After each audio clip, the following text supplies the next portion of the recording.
సంఘములో ఉన్న దేవుని పిల్లలందరికీ, అలాగే వీడియో చూస్తున్న వారందరికీ నా వందనాలండి. మా యూట్యూబ్ ఛానల్ని సబ్స్క్రైబ్ చేసుకోండి, పక్కనున్న బెల్ బటన్ ప్రెస్ చేయండి, లైక్ చేయండి, షేర్ చేయండి. కొంతమంది మనుషులను నమ్ముతారు, ఇంకొంతమంది శాస్త్రాన్ని, సైన్స్ నమ్ముతారు, మరికొంతమంది దేవుడిని నమ్ముతున్నారు.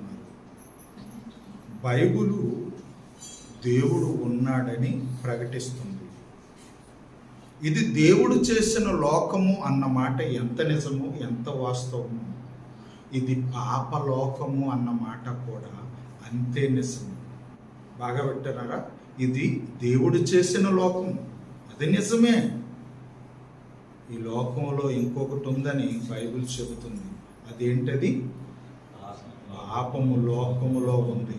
కాబట్టి ఎంతో జాగ్రత్తగా మనం ప్రభువులో నడుస్తూ ఉండాలి. యోహాను సువార్త 17వ అధ్యాయం 15వ వచనం, నీవు లోకములో నుండి వారిని తీసుకొని పొమ్మని నేను ప్రార్థన చేయటం లేదు, దుష్టుడు నుండి వారిని కాపాడమని ప్రార్థన చేయించున్నాను. యేసు ప్రభు అట ఈ లోకానికి వచ్చారు కదా, చనిపోయి వెళ్ళబోతున్నారు, సిలువలో మరణించి వెళ్ళబోతున్నారు, మనందరినీ విడిచి వెళ్ళిపోతున్న సమయం అది.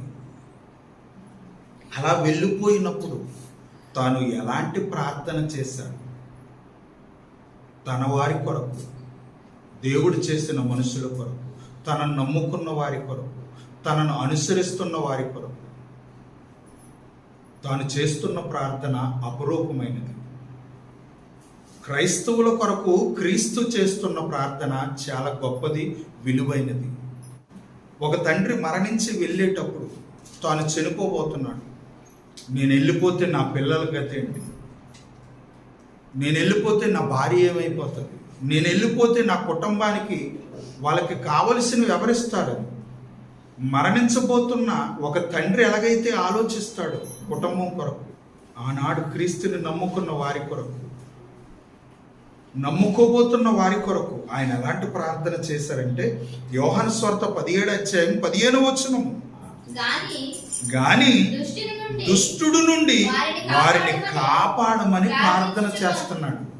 మంచి ప్రార్థన అండి, గొప్ప ప్రార్థన. మన కొరకు ప్రార్థన చేశాడు.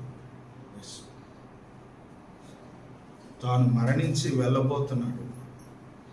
తనను నమ్ముకున్నవారు, తనను అనుసరించిన వారు, తనలో ఎదుగుతున్నవారు, నేను వెళ్ళిపోతున్నాను కదా, వీళ్ళ సంగతి ఏంటి? వీళ్ళని ఎవరు కాపాడుతారు అని తండ్రికి చెప్పుకుంటున్నాడు.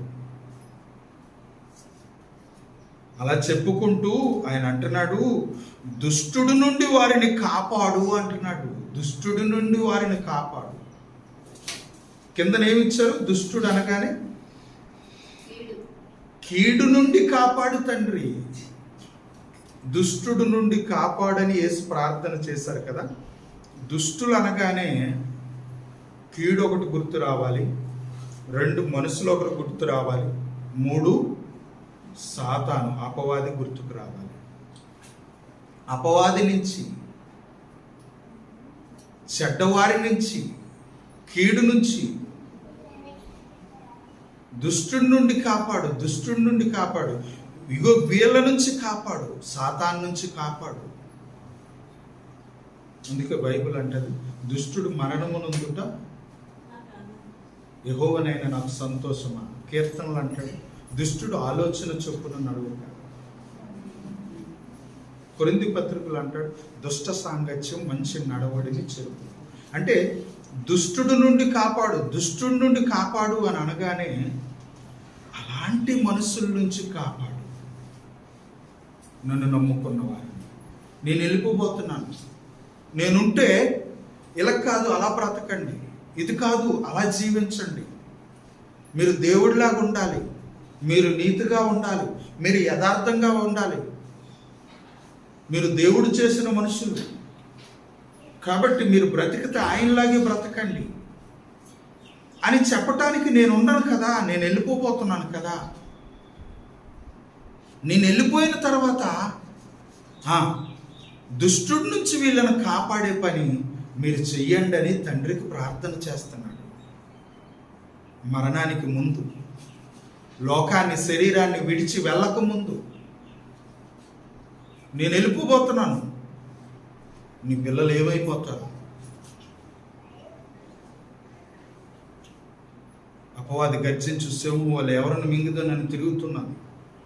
లైకర్త నీ బిడ్డల మీదకి రాకముందు ఏదైనా మనం ఆదాము అవ్వల దగ్గరికి వచ్చాడు, వాళ్ళ జీవితాలను త్రోవ తప్పించాడు.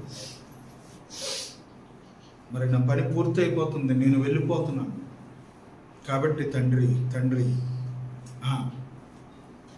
నీ వారిని కాపాడు, నీ వారిని రక్షించు అని ప్రార్థించటం మొదలుపెట్టాడు యేసుక్రీస్తు గారు.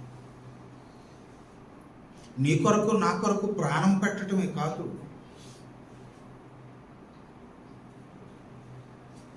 నిన్ను నన్ను వ్యాధితో, బాధతో, ఇరుగుతో, ఇబ్బందితో నలిగిపోతుంటే విడిపించటమే కాదు, నువ్వు కీడులో పడిపోకున్నా, రాంగ్ రూట్లోకి వెళ్ళిపోకున్నా, తొలగిపోకున్నా నిన్ను నిలవబెట్టమని తండ్రికి ప్రార్థన చేశాడు. మన కొరకు క్రీస్తు చేసిన ప్రార్థన చాలా గొప్పది, చాలా విలువైనది. మత్తయి సువార్త 26వ అధ్యాయము 37వ వచనము. కొంత దూరం వెళ్ళి సాగిలిపడి, నా తండ్రి సాధ్యమైతే ఈ గిన్నె నా యొద్ద నుండి తొలగి పోనిమ్ము, అయినను నా ఇష్ట ప్రకారం కాదు, నీ చిత్త ప్రకారమే కానిమ్మని ప్రార్థన చేసెను. యేసు ప్రార్థన. ఈరోజు మన ప్రార్థనలు మన ఇష్టం కొరకు ఉండాలి, దేవుడి చిత్తం కొరకై ఉండాలి.